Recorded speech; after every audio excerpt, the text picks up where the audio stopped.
Well,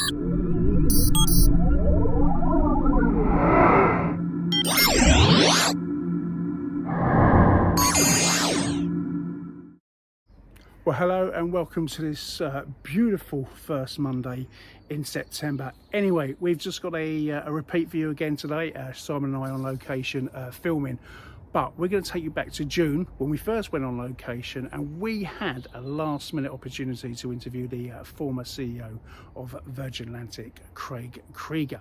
Now, as I say, this was organised so quickly. Simon and I were sharing a hotel room and we both needed to speak to Craig in the same room. Now the trouble is when you're doing live broadcasts and you've got two people speaking from two different mics, you can get some awful sound feedback. So we had to turn that one room into two rooms. And then we realised we did have another room, and that was the toilet. So I drew the short straw and barricaded myself into the toilet while Simon spoke to him out there, and I was in the toilet speaking to Craig. Now, the other problem this did cause, there was a sound delay. Can you imagine in a 10-metre room, there was like a 5-second sound delay. Anyway, you'll hear that, but this was a really good fun one. I really enjoyed it. It's one of the best, so enjoy.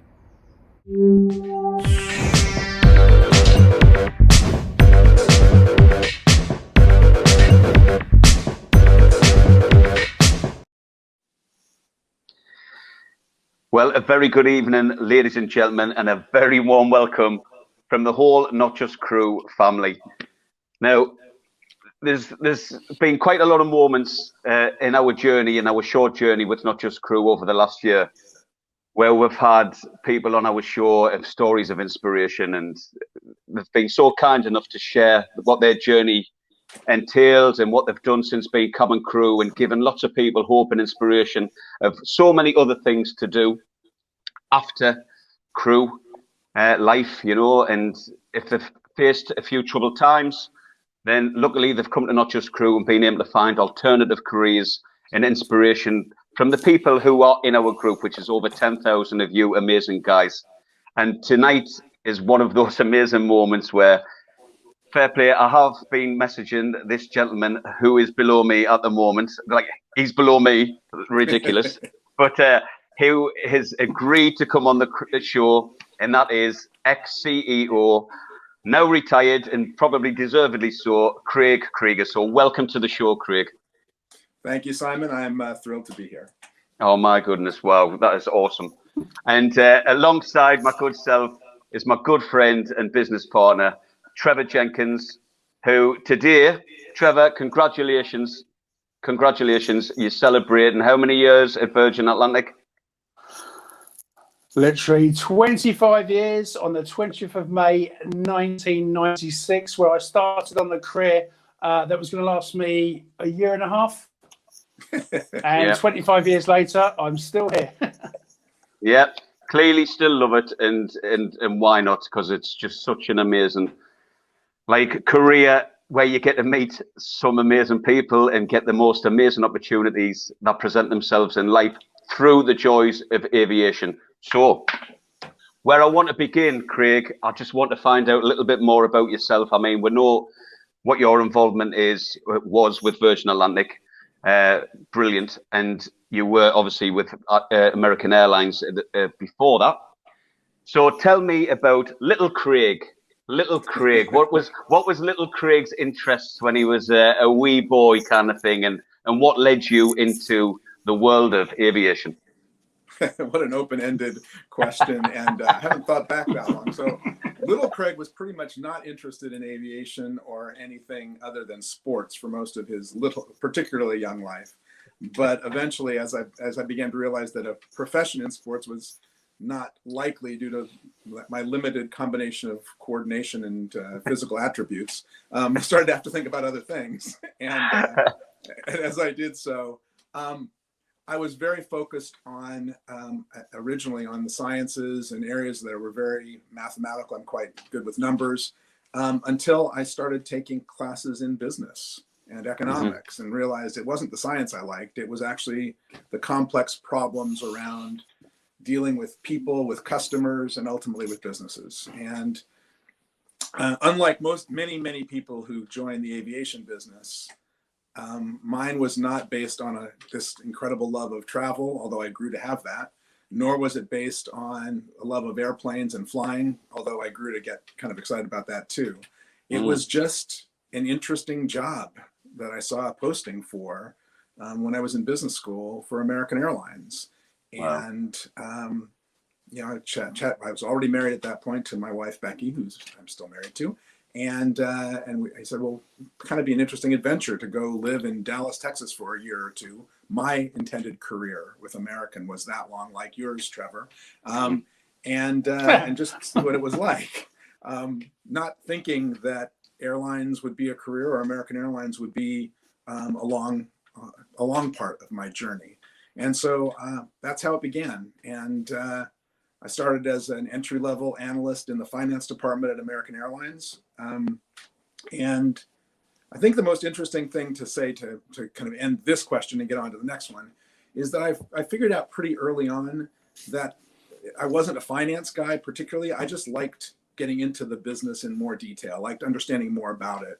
And so I made my goal, actually figured this out at about the 2-year mark. I was going to try and work in as many different departments and learn as much about the airline at that point, American, as I could, and not be stuck doing kind of one thing. I have pretty short attention span. I like variety, and I just decided that was going to be my career path.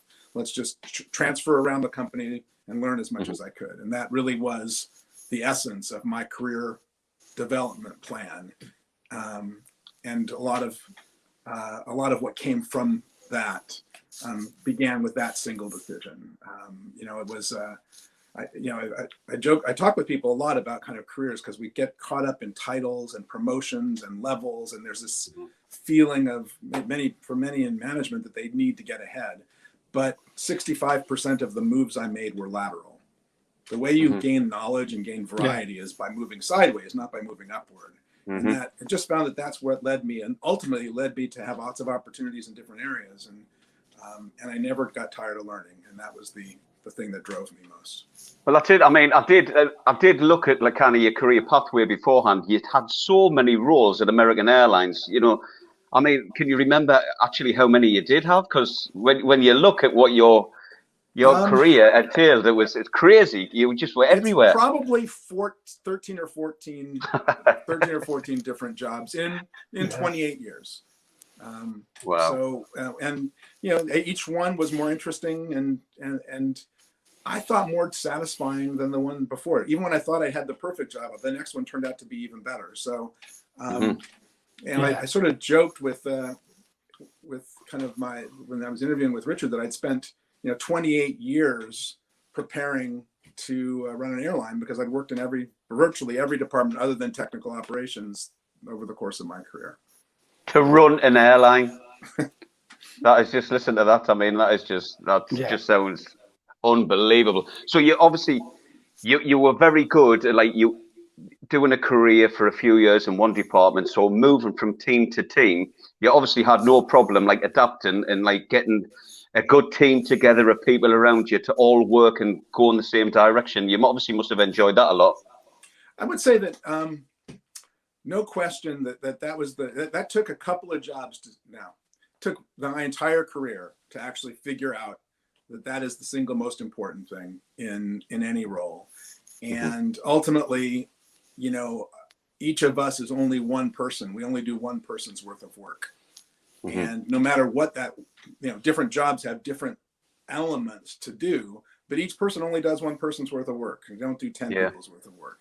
And so what becomes very clear, even when you're running just a small department of 5 people, is that, you can't make up for having a poor team. You can only do your part. And so getting the right people as part of your organization and helping them be their best becomes actually what each job from then on is about. Once you've managed one person or 2 people or 20 people, each job is all about how can you make that team the best team. And ultimately that's the most satisfying part of any job.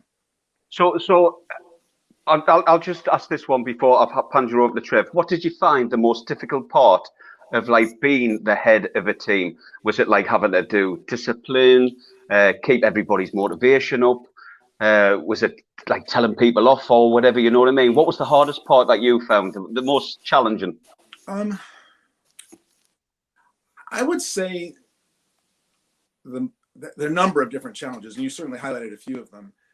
I always had relationships with each individual member of my team that was unique to that individual. I never really, some bosses I think create a very boss-like persona where they're not really themselves because they're the boss, and therefore the relationship with everyone who works for them is identical because it's a business-only relationship. I never have had that.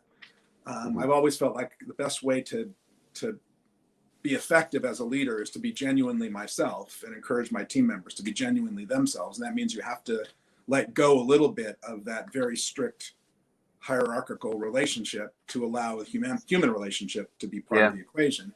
So to me, that always made it the most difficult thing was in times of difficulty when the company was shrinking or we were going to close down something or we had to decrease the number of people we had in the organization, and you have a personal relationship with everybody. And it's not a performance issue. Because performance issues you manage in a very simple way. Well, not simple, but you manage them in a very structured way. You know, what are our expectations? How are we doing? How do we improve? And if we're not improving, what are we going to do about it? But when people are basically doing a decent job, a good job, and are not in a performance issue, and you have to shrink, you know, letting people go, I found the single most difficult thing. When I didn't think that there was a good cause other than the company simply couldn't afford as many people. And with American Airlines, you know, we went all the way down. I worked for American all the way into a Chapter 11 bankruptcy filing, and I laid off 29% of my staff on September 29th after September 11th, 2001. Wow. And that was the single most difficult day, without any question, because those were all, you know, 29% of the team, you know, the entire sales force at American Airlines was, you know, they were good performers, and we had to do something about it because the company was failing. And I'm sure that what's gone on since I left Virgin Atlantic has tried that team in ways that September 11th maybe wasn't even as big as, and those were such hard days. And I think that's always been the most difficult thing to me is when you build a relationship with people, and I always felt like I was letting them down when the company who I represented to them wasn't able to honor the implied commitment that we had made to each other. And I found that very, very difficult. Yeah, it's like you would feel guilty, wouldn't you, like having to do that, you know, because you've created those close bonds. It well, must and be, it's my job. That's my job, right? To honor the commitment on behalf of the company. And I always hated letting people down. I would say that's the area that I struggled with the most. Excellent, Trevor. Over to you, young man. Thank you, sir. And Craig, thank you so much for coming on to Not Just Crew. Richard Branson was asked once, how do you become a millionaire? And his reply was, and I'm sure you know this, was, well, you start off as a billionaire and then you buy an airline. Why would anyone ever want to go into the airline industry as a business? So I can think of a number of great reasons that have nothing to do with being financially the most lucrative. I think there is passion around what we do for most of us who get involved in it and get committed to it. I think you can see it in our cabin crew. I mean, they're not just going through the steps of taking care of customers. They have a passion about what they're doing, and that it brings something of meaning to the people you take care of. I was really early in my career as managing people when I had an older guy retire. This was, you know, in his retirement speech, he said something that so captured the way I think about this. He goes, you know, I've spent my entire career helping bring people together. And, you know, I actually think that is what airlines do. We make the world smaller.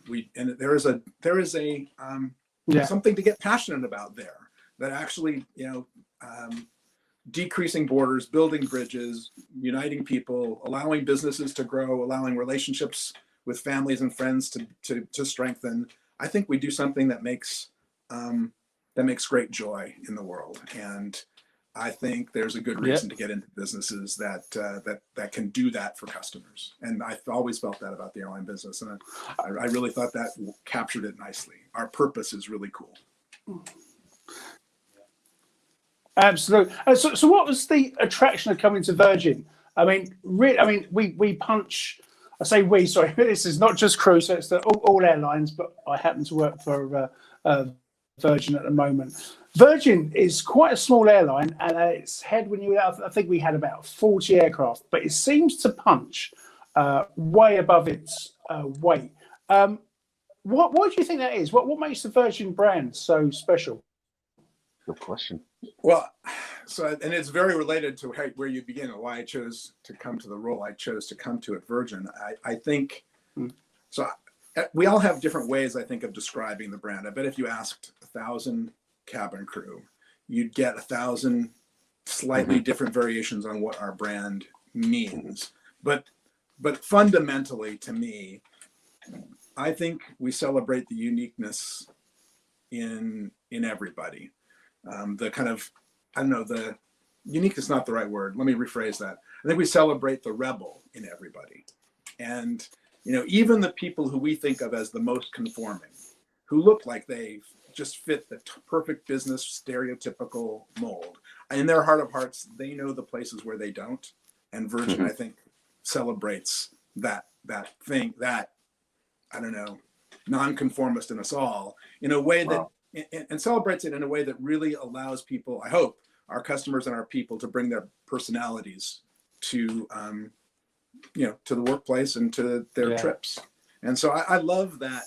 I think that's something to get behind, and something to, to really, and Richard is so emblematic of it. And I think, in many ways, Richard's the embodiment of our brand.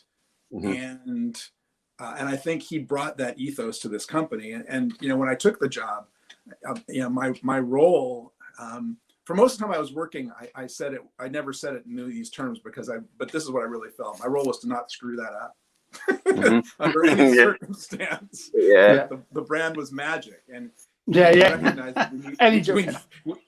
we needed to make changes to be more financially viable. We had to do so in a way that didn't in any way screw up the brand, because it's so wonderful. I just need to jump on exactly what you've just said there, Craig, because that's how I feel.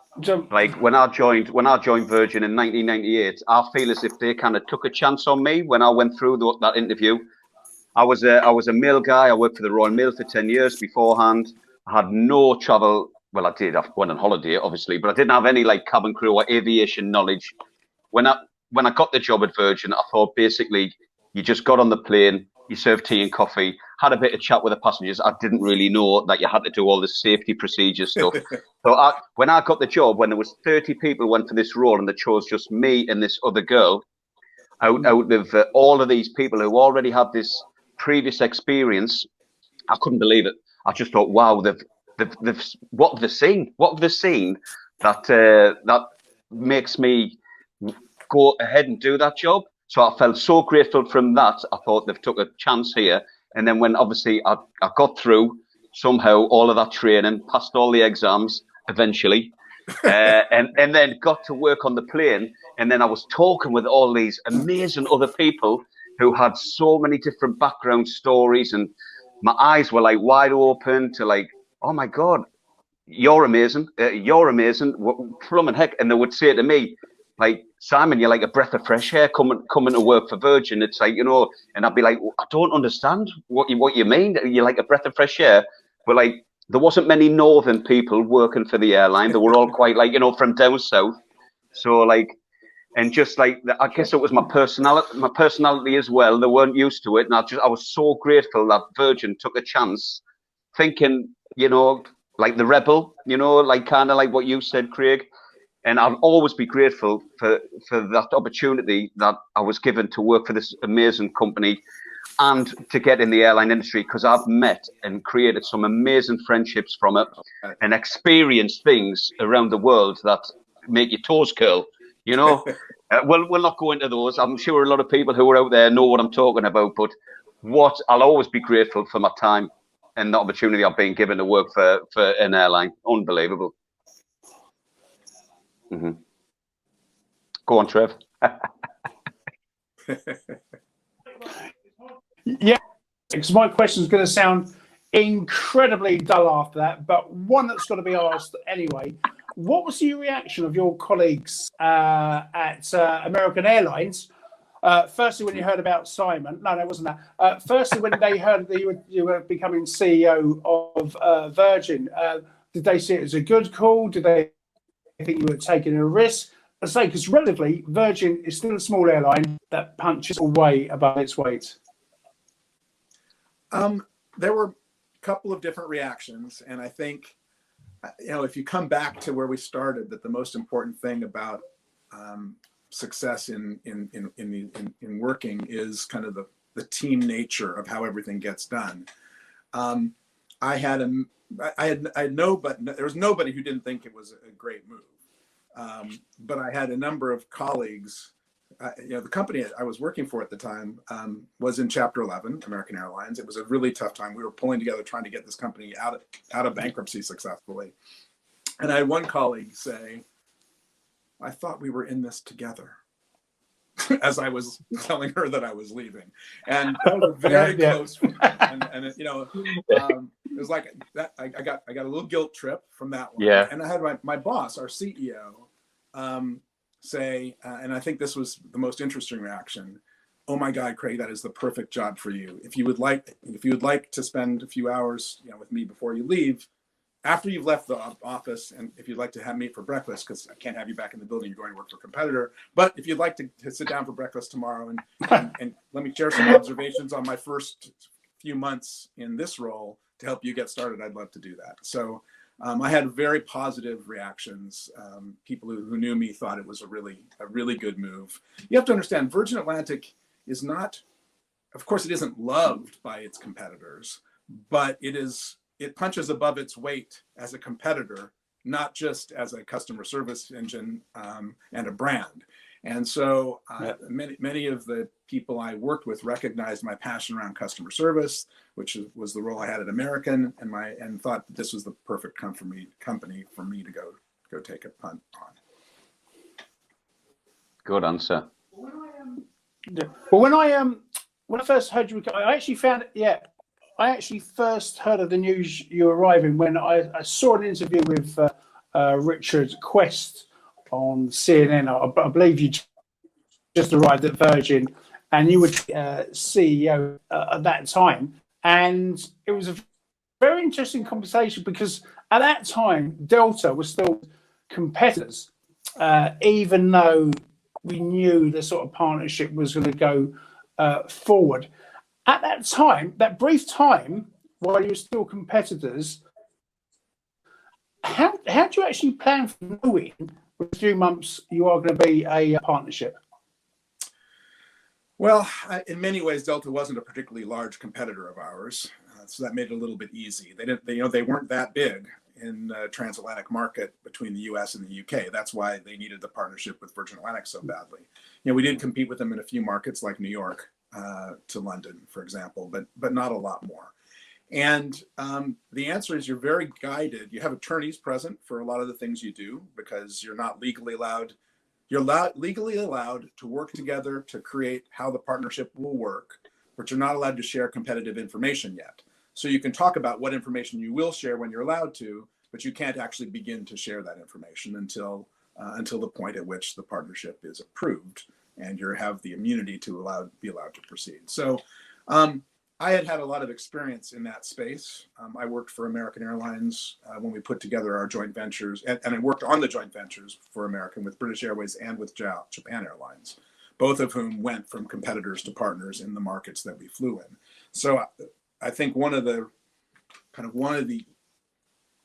reasons why I got on the very beginning of the interview process with Virgin Atlantic was that experience. I think the team at Virgin, who was overseeing the job search for the CEO role, knew that they were going to do a deal with Delta, even though I was unaware that was going on, nor would you have been, because they worked on it for 4 or 5 months before the deal was consummated, and I joined kind of right after the deal was consummated. So I think they were looking for someone who had that kind of experience, and I had done so. So I'm very familiar with all the pitfalls and the legal constraints. And the answer is you work very diligently on planning to plan, but not on actual planning. If that's a way of describing it, it's probably the best you can do as you're getting started. And then you take a while to implement stuff. It took us pretty much a full year from the day the deal was announced. It was 5 or 6 months till the deal closed, and then another 5 or 6 months till we really launched it. So it's not like you are turning the key the minute that antitrust approval happens. There's still a lot of planning to go, because then you begin to share the confidential information. Yeah, I know Simon wants to jump in here. So, but when I first joined Virgin, and I want to ask you about sort of partnerships, how they work and how they don't. When I first joined Virgin, shortly after that, there was a big campaign of No Way BA AA at that time. I think Virgin were terrified of partnerships. Were you aware of that actual campaign and that livery in on our aircrafts while you were at American Airlines? Yes, absolutely aware of it. Virgin isn't the first airline to argue against these kinds of partnerships and then realize that the argument didn't win legally. So now you better think about what's best for you competitively. My boss at American Airlines for the first 15 years I was there was Bob Crandall. Bob vehemently argued that code sharing was misleading to customers and shouldn't be allowed. That you pretend that that airline is flying, you're flying under the AA code when in fact it's on another airplane with different service standards, et cetera, and therefore it's a misleading marketing tactic and shouldn't be allowed at all. There's a lot of truth to that argument, and I don't, in the end, it didn't matter whether that argument was a good argument or a bad argument, because the legal framework that those deals were approved in decided that they were okay and they were not misleading. And so American was slow to get out of the gate because of the same exact reason that Virgin was slow. We argued that it wasn't something that should happen. And having lost that argument, at that point, it's say, okay, so how do I make this work for my benefit? And I think, Virgin, as a relatively smaller player without a lot of feed on both ends, needed partners to help feed its airplanes. And the Delta deal was a great strategic framework for our company. And Delta probably in the end is the right partner. They are certainly the #1 airline among the big airlines in the United States on customer service metrics now, and they were committed to being that from the time that we were working with them.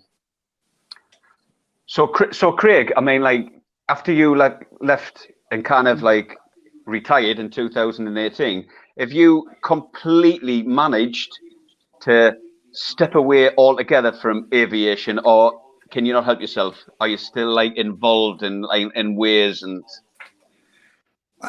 this is probably going to be disappointing to your audience. You're going to pursue your sports career again, haven't you? There's a little of that. But the short answer is, yeah, I have been completely able to step away from aviation. Wow. It doesn't mean that the things I've learned and the things that mattered to me in the airline business haven't been useful in the 2 board roles that I have taken that are non-aviation. I guess you could call Virgin Galactic sort of aviation. So if you think Virgin Galactic is aviation, then I'm still involved in aviation. Yeah. Because I sit on the Virgin Galactic board. And there's no question that in my role as a board member of Virgin Galactic, my experiences around customer service and safety and marketing and things that did at Virgin Atlantic are relevant, even if it's not the aviation business that we historically know. But other than that, I have completely stepped away. I've not been interested in taking any consulting assignments, and I've certainly not been interested in any more full-time gigs in the airline business. I'll tell you what, I'm not letting that Virgin Galactic thing go, because I love that. What's it called again? What's that ship called? Which one? The cool model that I keep seeing evereverywhere. That goes up. Well, Unity is our first spaceship, and that is that's the one that we are currently testing. It is such a cool looking spaceship, if that's what you would call it. It's almost as cool as the USS Enterprise, you know what I mean, or the Millennium Falcon. It just looks so good. I've got to get myself that model. But what involvement have you got with Virgin Galactic now, and what's going on with it? And you will. So my involvement is as a non-executive board member. Virgin Galactic is a publicly traded company, and as all publicly traded companies, the shareholders vote on and elect a board of directors who the CEO reports to, basically, and that's my role. It's exciting because the company is on the cusp of moving from this very exciting period of research, development, and prototype building into the actual, operating a business that carries passengers and generates revenue. And we're right on the cusp of that. We announced today that our next test flight is scheduled for this coming Saturday. And it will be the first time we've been in space in about 2.5 years. So it's a pretty exciting time. Have you actually touched? Have you touched it? Yes, I actually have. I've been inside of it. No. But okay, but I have to tell you that that it's not as sexy a story as you might think, because my opportunity to actually see the spaceship preceded my involvement in Virgin Galactic. It was when I did one of Chris Hall's charity bike rides, and we rode from Was it the Indian one? From Northern California, the California bike ride of 3 years ago, and ended up in Mojave, and I rode into Mojave and got a chance to get a tour of the facility and see. This is while I was still at Virgin, so this would have been in July of 2018 before I'd left, and that's when I got to touch the spaceship. I joined the board, and then COVID happened, and so we've not actually had a physical met in person as a board. We just meet via Zoom. So since I've been a board member, we had just the first meeting. We have not been out to Mojave. We've not been out to New Mexico, where the ship now is and is ready to launch from. But my opportunity to touch it was solely a result of a charity bike ride at Virgin Atlantic, not in my current role. Oh wow! Do you think you'd ever get up there? Would you be given that chance to get up there, or is that not possible? Well, everybody has a chance. I've got to get in here in a minute. More money. Yep, you just have to be willing to spend a little bit more money than thus far I've been willing to consider. But we'll see. Let's just say that's a we'll see. We'll have a whip round for you. Let's just say that there isn't a concession price that for board members that looks like our concessions as Virgin Atlantic employees do. Yeah. Right. My turn. If you make Craig, how do you think travel's going to be? Say 2041. I'm going to be in my 70s, but the question on all the crew's lips is: will Be Mars be a night stop? Will where? For crew. No, I think we're a lot further away from that. I mean, for a rostering purpose, a year stop. I actually think things are going to change. Look, things will change, right? And I think one of the possible visions for where Virgin Galactic could lead us is to higher speed travel across, transcontinental, across oceans and for long distances. It could lead us in that direction. But fundamentally, I think things change for aviation. I will change more slowly than the tech. The tech will take a little while. Not only will the technology have to be great, but it'll have to be well tested. It'll have to, I think for things to advance, it's going to take a little bit of time. Yeah. We're probably still we've been 5 to 10 years away from the next supersonic transport for at least 10 years. And we still feel 5 to 10 years away. So maybe it's not really 5 to 10 years. It might be more than that. We'll see. I'm not skeptical. We will move in that direction. The technology, if you think about how much technology has improved in every other place since Concorde, right? I mean, Concorde is now almost 50 years old. I mean, if you think of how much technology has improved in 50 years, it's hard to believe we don't have a low-priced way to travel at supersonic speeds. So we will move in that direction, but it's surprising to me how slow it actually happens.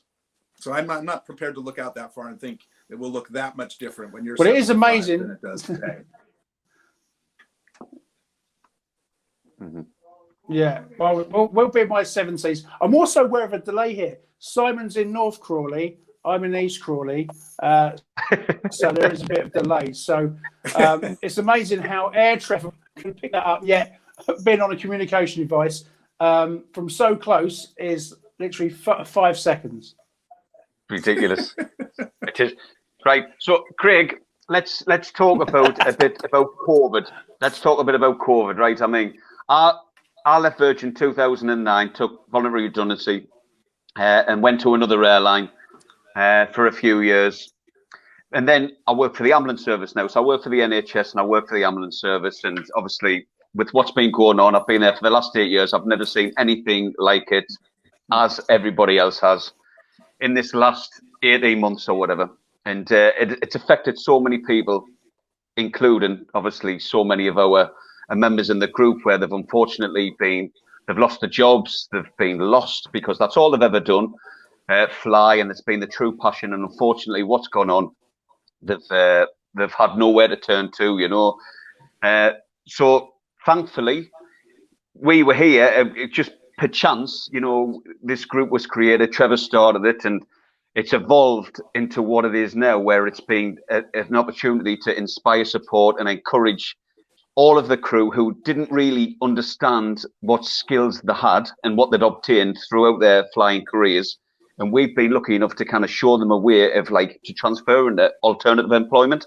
So luckily, there's been about 500 people got alternative employment since COVID. So we're so grateful that we've been given that opportunity. How has COVID, has it affected you or any family members, or how's it gone for you? How's your life been over the last 18 months with this ridiculous pandemic? Well, look, I feel a weird sense that I somehow I've been very lucky, and I think I retired at a very good time. Obviously, I didn't have risk of job loss. I didn't have kids, and I don't have young kids in school, so I'm not dealing with the issues, some of the most difficult issues, I think, for so many people, which is managing working from home or not working at all because you've lost your job, with managing having children who are struggling with COVID for the way in which it's damaged the way children lead their lives. So I feel very lucky on a personal level that it has affected me in number of mental health sort of ways. I mean, I can't imagine going 18 months without seeing my daughter. Wow. And we intended to be spending significant portions of our life here in London, and we haven't been here in 18 months. So it's certainly affected me, but I really feel for so many people who it's affected in much more meaningful ways. I've had a couple of family members who contracted COVID, but none who were seriously ill as a consequence. And I'm very thankful for that. I've seen it really take a toll on my mom, who I don't think I realized the extent to which, as she's in her mid 80s, her social life is so much a part of who she is, and has struggled, I think, imagining that, for most of this period, that the rest of her entire life, however long I was going to be antisocial. But I think she's coming out of it now, and I think it's been difficult, but it's not. But it's I really feel much more for those for whom it has affected, both on the health side much more severely, and on the ability to manage their lives side, who it's affected much more severely. It feels. I tell you, there's certain interesting milestones. The day I got the second vaccination and knew I was fully vaccinated, that was a gigantic milestone, and feeling this cloud kind of in weight lift. Getting on that Virgin airplane, when I walked onto the plane and saw those people smiling, well, you couldn't see them smiling. You have to look at their eyes and see them crinkling to figure out they were smiling. See them in their uniforms smiling and welcome me on board, and feeling like I was going to get to see my daughter and get back on an airplane again was another amazing milestone in feeling like, this tension, this weird built-up tension is beginning to ease. And I think we will go through many more of those steps before it begins to feel completely normal. And I do have confidence that aviation will rebound. I don't think it will be as instantaneous as we would like. So there will be jobs again for many in aviation, but I think it might take 2 years to get back or 3 years to get back to where we were. But I think, that will in fact happen. I can't say whether that will happen for Virgin Atlantic particularly, how fast or how slow. I just think in general, travel will be travel, and people are going to move across borders, and people are going to have to take them there. And so those opportunities will exist. And I'm actually optimistic about the future, even while I think it might take a year or two longer than we would like to get to it. So, just touching on the mental health, kind of aspect, we've just had Mental Health Awareness Week over in the UK, and I've found things a struggle from time to time, especially the job that I'm doing now. I can imagine. And I've struggled in my early years when I worked for Virgin Atlantic with personal things that were going on in my life. And I've got to say, the support network within the airline, Virgin Atlantic, was unbelievable. They really helped me and got me through a very difficult time. So that's why I'll obviously always be grateful for the support I got from those amazing people. In particular, Marcus Young, who was my old manager, who sadly is no longer with us, but incredible support. So who kind of looks after Craig when you feeling a bit not too, It's a good question. I guess the real answer is that's when you rely on a relatively small network of friends and family. At least in my case, it's not high volume numbers of people. I have a couple of very good friends that I've stayed in touch with over much of my life, and the benefit of living in California, which is where we've moved to, is I'm within a relatively easy drive of my parents, and so we've actually spent sadly a lot more time on Zoom than in physical contact, and it's not quite the same thing. But the answer is you have to have people to talk to, and we've made quite a conscious effort as a family.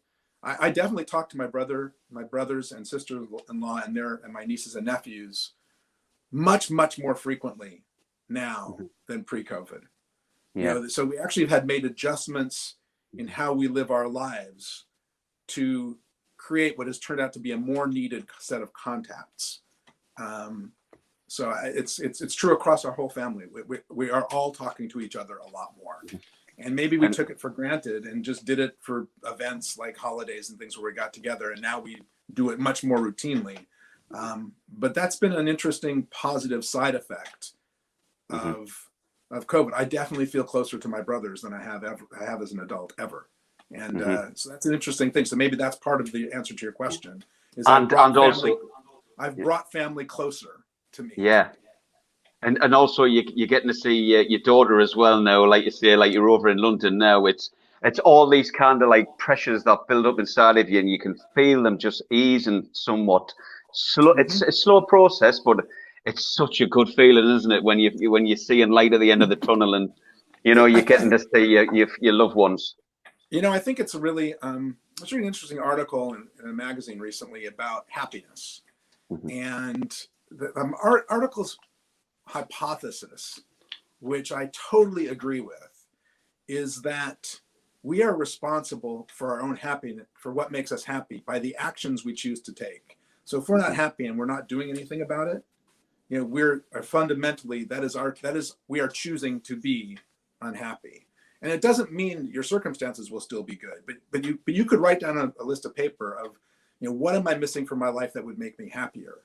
And contact with family turned out to be at the top of my list in COVID, and we did something about it. And it reminded me I should be doing more things, and all of us probably should be doing more things of figuring out what are the things that would make us happier. And it wouldn't take very many of those things to actually make a dent in my mood. And I think COVID sort of forced us to think that way. And I probably have missed opportunities to be happier all along by not actually prioritizing what would make me more happy. And I think that's probably a lesson for all of us, that COVID has sort of forced us to either adapt or else we become incredibly unhappy. And I'm sure there are many people who are going through COVID with that they have been unable to do that. But I think, and because circumstances can be totally overwhelming. And if you are without a job and your kids are not going to school and things are very difficult, this advice sounds really stupid and kind of completely tone deaf. But I still think throughout all of my life, I have missed opportunities along the way to take concrete actions to build closer relationships. I could have had these relationships with my brothers all along. why didn't I? It's not like I didn't want to. But I didn't do anything about it. Yeah, but at least you recognise that now, and you can look back and you can act upon it, and it's not too late. So like it's a good thing. Yep, but it just reminds me of like I didn't think about this. I wish I'd thought about this more sooner, but COVID sort of forced us to. Mate, hindsight's an amazing thing, isn't it? You know what I mean? Well, it's all a part of living a life, you know. But it's great answer, by the way. Absolutely love that. Trevor, go for it. Yeah. No, I was going to say, Craig, I had the pleasure of chatting to you on the sidelines of Twickenham for the Leadership Conference 2018, and I just touched on what Simon said. It sounded like you almost pre-planned this, because I remember you at the time saying, with my retirement, I really want to spend more time with my family and particularly my parents, which was great. As someone who's lost both parents already a few years ago. What I wanted to ask you is, what did you actually do on your first day of retirement? Do we really want to know this? Well, okay. There's only so many box sets that you can start to watch. Yeah. So the answer is that as a practical matter, I was preparing to move from England to the United States, and so there was an awful lot of actual kind of mundane stuff to do. But I'll give you the answer in I think that's perhaps more interesting, which is it was so my last day was December 31st, 2018. And I was out to dinner with Don Langford, who was our CIO at the time, our technology guy, who was also retiring on the same day, and his wife. That's where we went. We decided to spend New Year's Eve together, both of us, the last day that we were with Virgin Atlantic. Yeah. And when the clock struck midnight, I turned to Don and said, "I'm turning my phone to silent for the first time in 20 years." Yeah. And because I've been in an airline operating job for over 20 years, and therefore I had to always be reachable. And so at midnight on January 1st, 2019, I turned my phone to silent. And that was a really important symbolic moment where I was no longer responsible for the operations and the safety of an airline, and I could actually not be reached. And that was an incredible moment. Yeah, I bet. No, I bet. I'm like, I'll do that when Trev's about to ring us. Well, I do that all the time when I know Simon's away. Craig, where's your favorite? If Craig Kreeger's going on holiday with his family, where's your favorite place? Where are you going? So we've tended to be a little bit more of the go any place once and then try and find someplace different. But I think if a place that we tend to come back to that as a family we've enjoyed the most is probably New York City. Never lived in New York City, but we just really love the vibe. It's just like London. London would have been the answer before we lived here. London was our favorite place to visit. But once we moved to London and we realized how much we loved being in cities, we then started exploring New York a little bit as a tourist. And really, that's probably top of our list. That's not our single favorite vacation. Our single favorite vacations are certainly more adventurous than that. But in terms of going back to as a family places we love, that's probably number one. Do you like the beachy holiday though as well? Do you like to go and relax and just like sunbathe and have a few cocktails? I am a bit of a beach person. My wife is not. My wife can't sit still, so we need to be going places where there are things to do. She is trek around and find new things. She's not a sit on the beach person. And to be frankly, I'm only good for a couple of days anyway on the beach before I start getting to the same point. So probably we as a crew member where you have overnight and a day on the beach, I love that kind of a life. Yeah. Spending a week at a beach holiday is not typically our thing. We typically look for slightly more active. Now maybe Craig, I must ask this because I know it won't be true, but it is now. Yeah, no, I was going to say during your time in the UK. Sorry, we keep getting this delay. But did you get a chance to see much of the UK, like Scotland or what? Wales, and even Wales, where Simon's not so from, much. Northern Been to England. Scotland many times. One of my daughter's good friends is Scottish, and we became very close to her parents. And so we've spent quite a bit of time in Scotland. We've been reeling at Scottish. We've gone to big Scottish galas and done reeling long into the night. And we've quite an affinity to Scotland, actually. Been to Devon and Cornwall and that part of the UK as well. But Wales, no, I've only really done Wales on business. I have not explored Wales, and it's one of the areas where, if I look back on my time, I think I really missed when we were living here. We really should have spent a little bit more time there. I'm an avid golfer, so I think going to Wales and exploring, of course, exploring it as a golfer would also be quite an exciting thing to do. Excellent, right. I tell you. I want to ask this, Trev. I'm going to ask one more question, and then I'll hand it over to you, Trev. Go on. While it's still fresh in my head, because I don't write anything down, Craig. I just like whatever comes into my head. I just go for it. Right now, what would you say is the most, if you could just choose one more single thing regarding cabin crew that never ceases to amaze you? What's the one amazing thing that amazes you the most about our wonderful cabin crew community, or anybody who fits that kind of? So let me give you one of my favorite stories. So when we were living in London, not in the house we're in now, but the house we were renting before this one, and one of our neighbors came up to me when he heard I was moving out. He said, "Well, I just want to tell you how I think about Virgin Atlantic." And he says, when I'm flying on British Airways and I get off the airplane, the cabin crew member will say, "I hope you had a nice flight," and wish me well. And they're polite and they're nice. And I think that's actually pretty good. And then I fly on Virgin Atlantic and I get off the airplane and the cabin crew member will say, "Have fun at your son's birthday party," or "Good luck on that sales call to Microsoft." And he said the difference is they got to know me and I got to know them. And he said, "There's nothing like it. I don't experience that anyplace else but Virgin Atlantic." And to me, that captured it perfectly. That was the moment where it's like, I could not have said it any better. That our cabin crew members seem to be able to relate as a human being to every kind of passenger. And we have all kinds. Some you would not necessarily think you could relate to.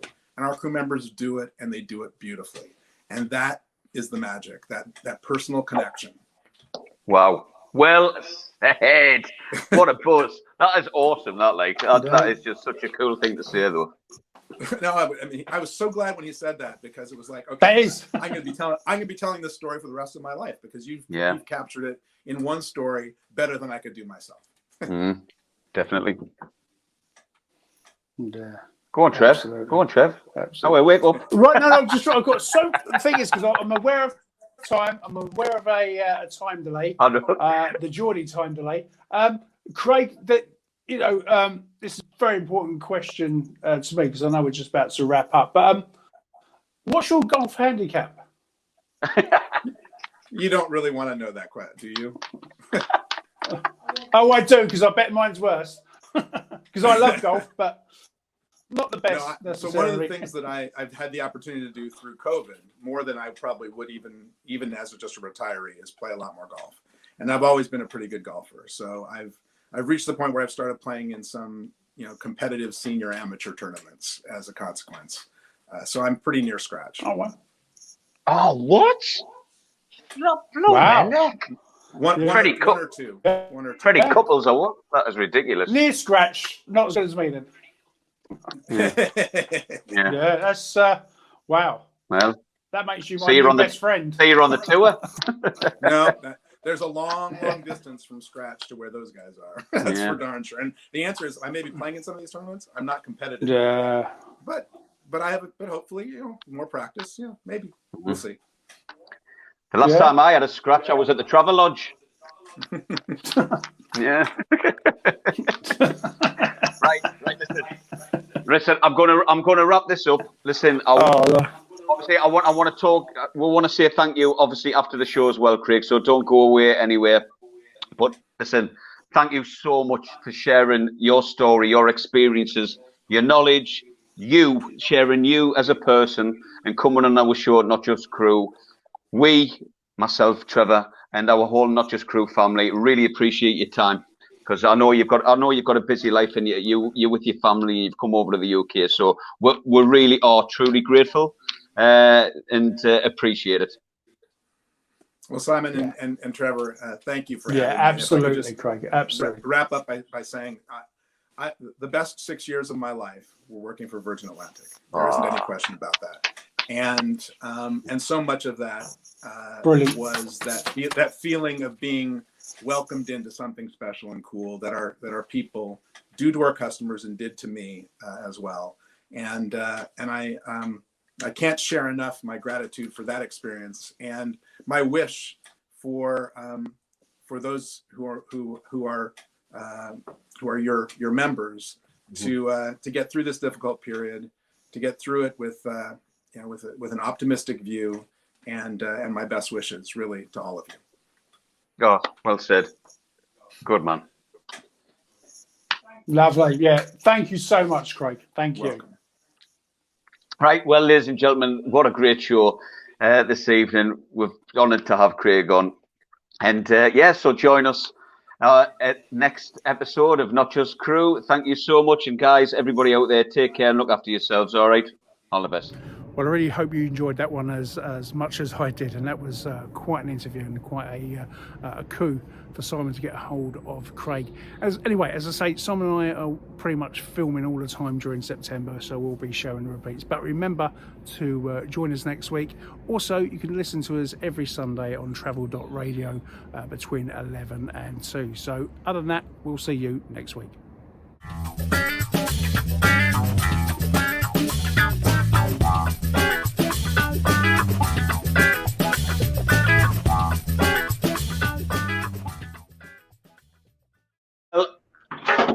Oh, there's my aeroplane gone flying.